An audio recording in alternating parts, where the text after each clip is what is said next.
The rain struck the glass walls of Crosstech Tower like a metronome for nerves. Elena Morales adjusted her headset, her soft Spanish accent wrapping around every word she translated. Across the room, Damien Cross smirked, his voice sharp with superiority. He leaned toward Clara, whispering just loud enough for Elena to hear.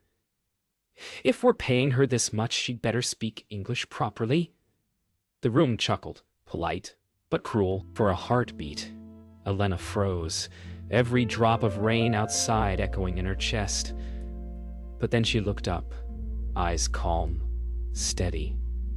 "What would you do if the world mistook your grace for weakness?" The projector flickered, and for a fleeting second his reflection looked afraid, like even his shadow knew this moment would come back for him. The elevator doors closed with a metallic sigh, trapping Elena in silence.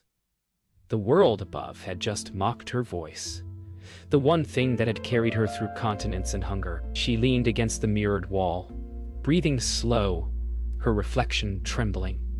Somewhere, the rain whispered against the steel frame, almost like applause from a distant crowd that understood her pain. She wiped her eyes and straightened her collar. "They'll hear me soon," she whispered to herself, the words soft but full of fire. Clara waited outside the elevator, clutching her tablet like a shield. When Elena stepped out, her eyes softened with guilt. "He's cruel when he's nervous," Clara murmured. Elena gave a faint smile, brushing past. "Cruelty doesn't need an excuse," she said quietly.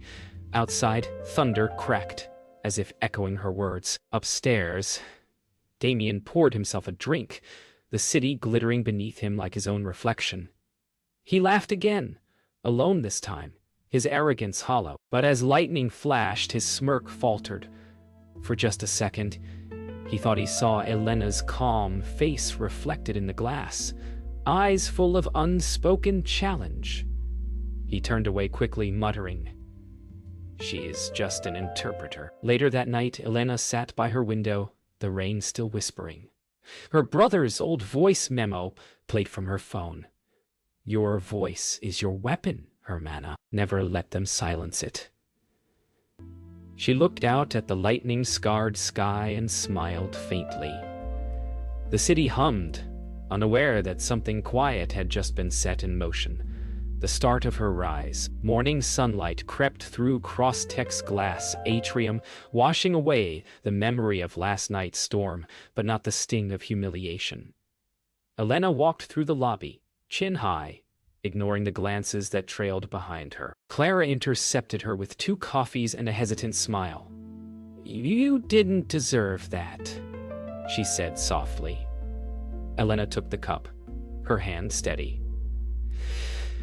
"No one does," she replied, her accent smooth and proud now. Somewhere behind the mirrored walls, Damien's voice echoed orders, already forgetting her. But Elena hadn't forgotten. Some wounds didn't fade with daylight, they sharpened. Hours later, Elena sat alone in the translation booth, overlooking the empty conference hall.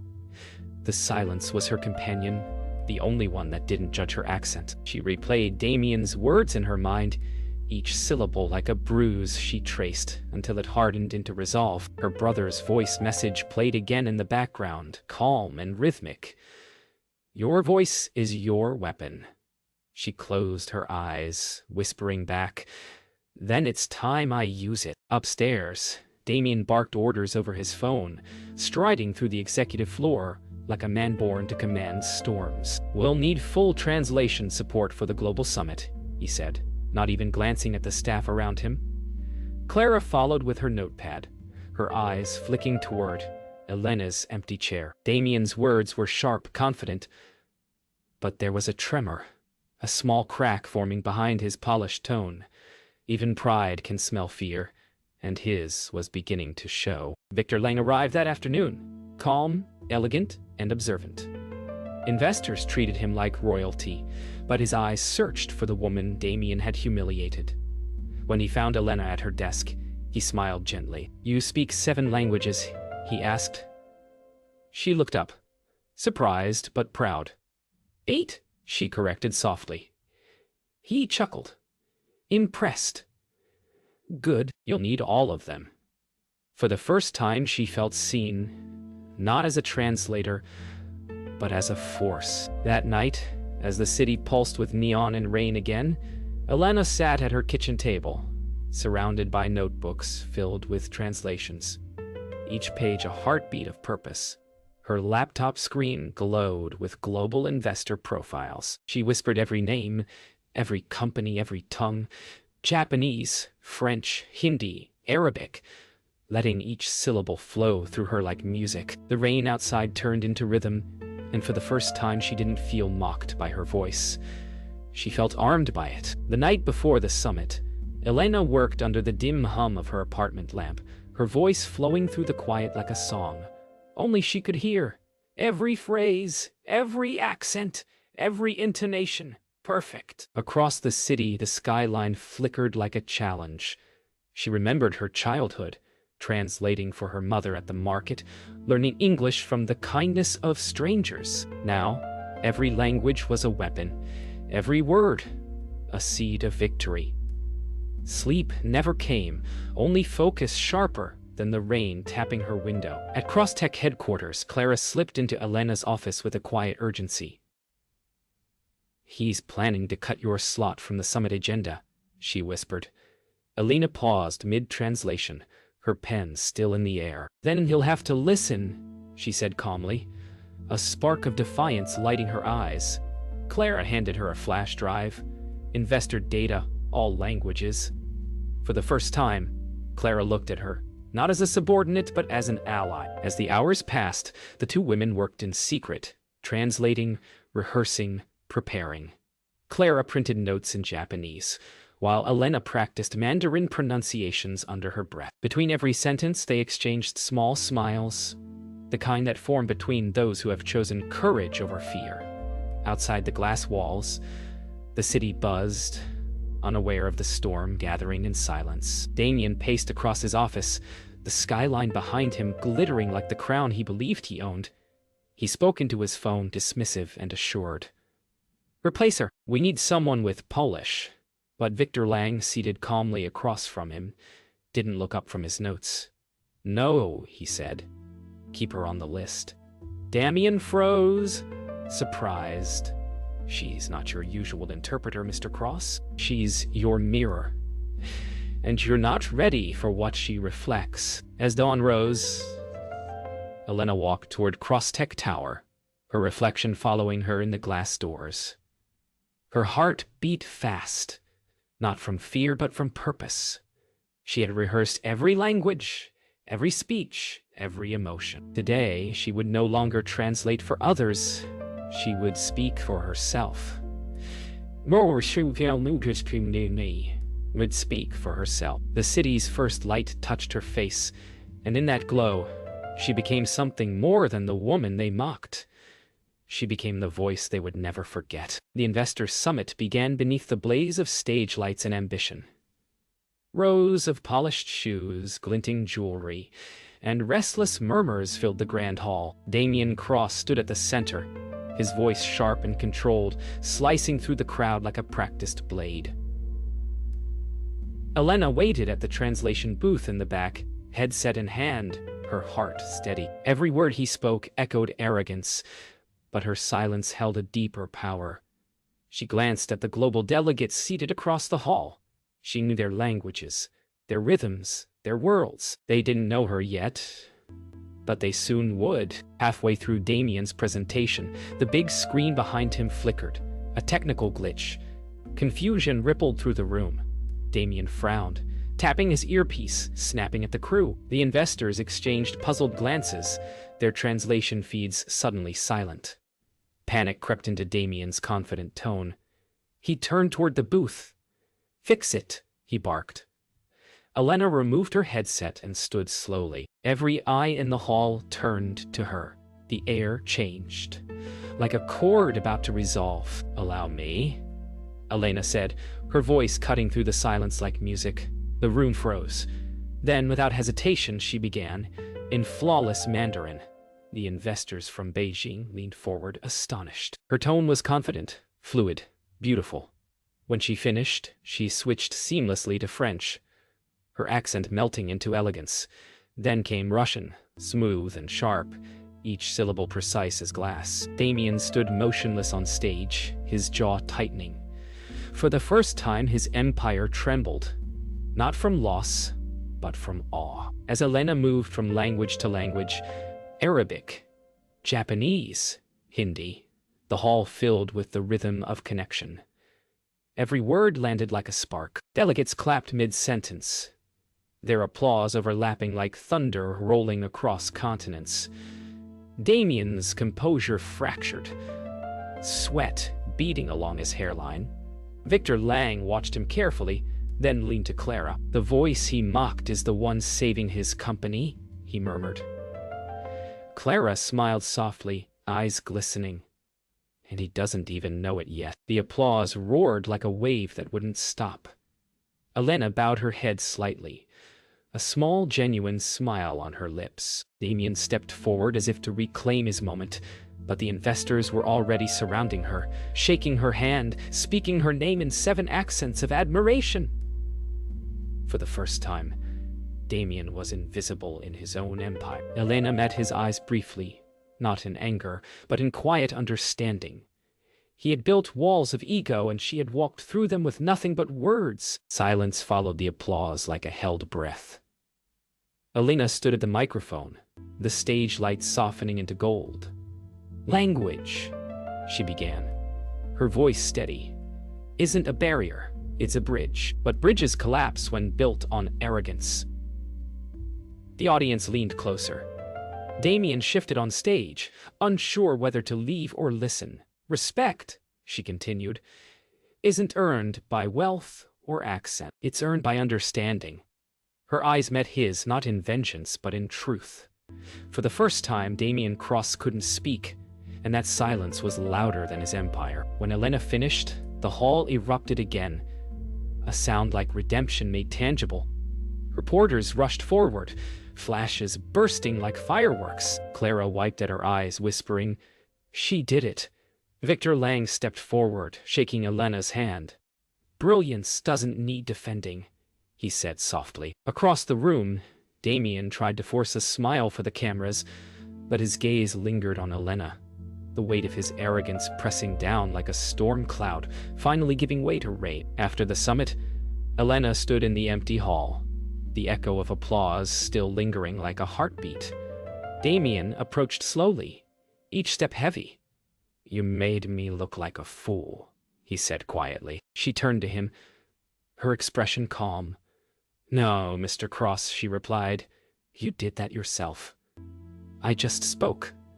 For a long moment, they stood there, the space between them thick with unspoken lessons. And when Damien finally looked away, she knew he had heard her.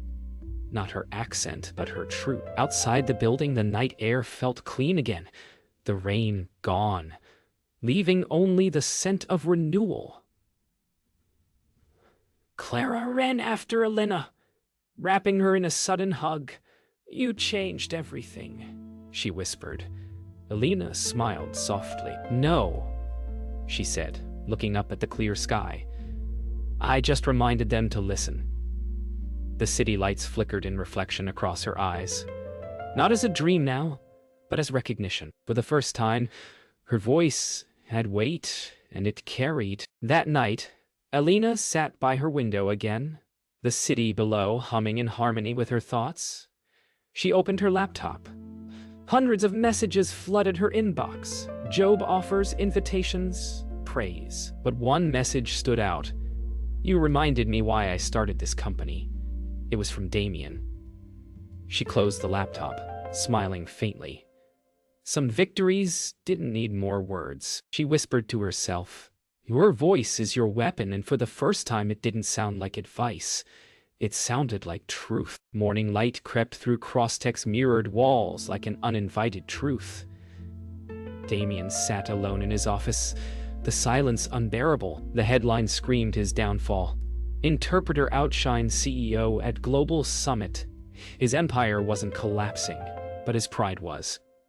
Clara entered quietly, placing the newspaper on his desk.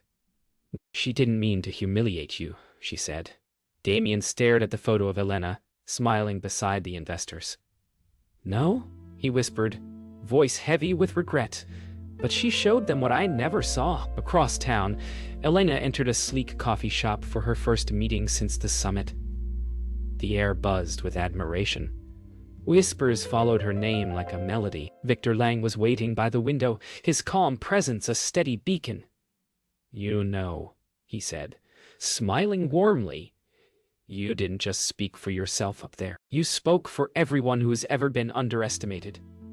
Elena smiled back, a quiet pride glowing beneath her composure. "Then I hope they're listening," she said softly. Back at Crosstech, investors flooded Damien's inbox. Not with anger, but requests for Elena's continued involvement. Every message was a mirror reflecting his mistakes. For the first time, he read them all. He realized success without respect was hollow. Standing before his reflection in the window, he muttered, "You built walls with words. She built bridges with them." That realization cut deeper than any headline ever could. Later that day, Damien walked into the press conference room, unannounced and unguarded. Elena stood at the podium, finishing an interview in fluent Italian. He waited, hands clasped, until the crowd dispersed. "Elena," he began, voice roughened by humility. She turned, surprised but calm. "You were right," he said simply. "I mocked what I couldn't understand." Her expression softened, not pity, but peace. "Then learn," she replied gently. "The world speaks more than one language, Mr. Cross." By evening, Crosstech announced a new initiative, Global Voices, led by Elena Morales. Her name stood beside Damien's on the press release, but this time it was hers that drew the eyes. As the cameras flashed, she spoke quietly. "Understanding is the currency of the future." Damien stood beside her, nodding, not as a superior, but as a student. For the first time, his company's greatest investment wasn't money. It was humility. Months later, the name Elena Morales had become synonymous with change. Her initiative transformed corporate culture, teaching executives across continents to listen before they spoke. In every boardroom she entered, silence followed, not from fear, but respect. Damien watched her from afar, now a quieter man. The woman he once mocked had become the voice of his redemption.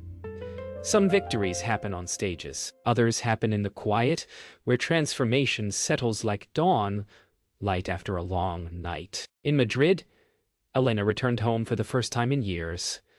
The streets hummed with memories, laughter, music, and her brother Marco's voice calling from a cafe terrace. He rose, with open arms, his grin wider than ever. "So, the world finally speaks your language," he teased. She laughed, tears threatening to spill. "No," she said, holding his hand. "I finally spoke mine, around them." The city buzzed, alive, proud, and free. Back in New York, Elena's TED Talk filled a packed theater. She stepped onto the red circle, her heart steady. "They said my accent was a flaw," she began. The crowd fell silent. "But our voices tell our stories. Every accent is proof that we dared to learn another world." Her words resonated through the hall, rippling across screens, hearts, and borders. "Language," she said, "wasn't just words. It was courage made audible." Watching from backstage, Damien stood among the crew. No cameras pointed his way. Yet for the first time, he smiled without pretending. Clara joined him, her voice gentle. "You did one thing right," she said. "You gave her the stage," he nodded. "No," he replied quietly, eyes fixed on Elena. "She took it and showed us what it means to listen." The applause roared again. And for once, Damien didn't feel small. He felt free. Weeks later, Elena walked along the river at sunset, the city shimmering like a memory made of light. Her phone buzzed. A message from Damien. "Thank you for teaching me the only language that matters. Respect." She smiled and slipped the phone away. The wind carried the faint hum of voices in countless tongues, blending into a single harmony. She closed her eyes, her brother's words echoing once more. Your voice is your weapon. But now she knew the truth. Her voice wasn't a weapon at all. It was a bridge.